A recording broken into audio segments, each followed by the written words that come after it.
Netafim Disc Filter.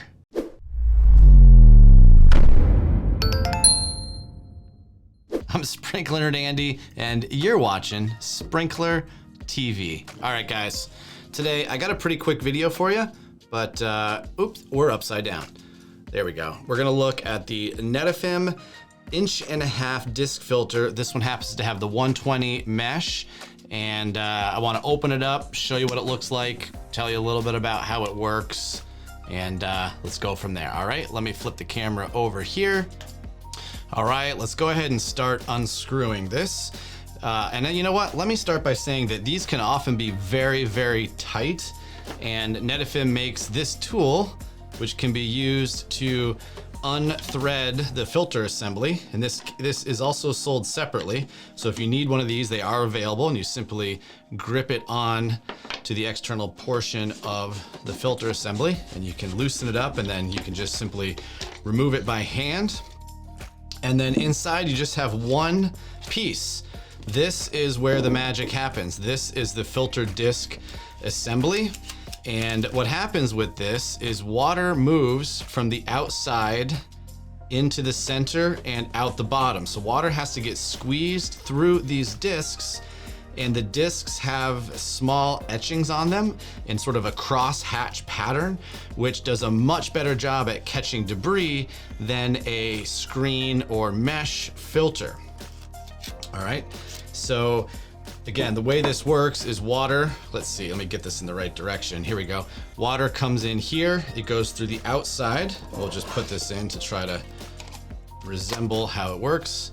Water goes in here through the filter assembly into the middle portion and then back out into your piping structure, okay? And one of the benefits to, other than doing a better job at filtering out debris, is you can more easily clean these. So that's really why I like these, is you can take these off, you can put it in a bucket of water, you can shake it around, you can scrub it. Very, very easy to clean. And they usually don't require as much cleaning as a mesh or a screen membrane, because those particles just clog up the screen of the mesh and need to be cleaned more frequently. So let's go ahead and put this back together, and then I'm going to show you one little neat trick on these. If you're curious, if you need to actually go ahead and clean out the filter assemblies, you can use this fancy pressure regulation device with this needle tip. And again, water's coming in here and it's exiting here. And there's two places on this assembly where you can test the pressure.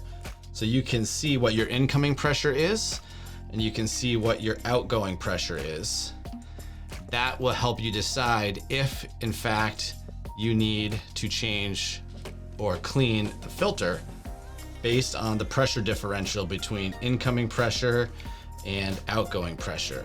Again, these are sold at sprinklersupply.com. We'll drop a link down below, as well as the filter wrench assembly. So if you have a filter already, this is a great tool to add, and the pressure gauge is always helpful. And these needle tips actually just thread right off of here. And let me give you another close-up so you can see. That's the Netafim pressure gauge. This is the 0 to 30, and then the needle just simply attaches down below like that. And then you can use that to test the pressure at the filter. And actually with this device, you can also puncture drip tubing, test the pressure, and then put a goof plug back over it or couple it back together. So if you're interested in testing the pressure of your drip system, it's a great gauge to have. Any questions about Netafim disc filters? Netafim makes filters that get quite large, that can filter hundreds and thousands of gallons a minute. So any questions you might have, feel free to reach out to us. We're happy to help. And you can always drop a comment down below. That's really helpful too. That allows us to comment in public and help other people. So please comment down below, and you can reach out to us directly anytime by phone, chat, email, and text message. And until the next Sprinkler Supply Store product overview, happy sprinkling. We'll talk to you then.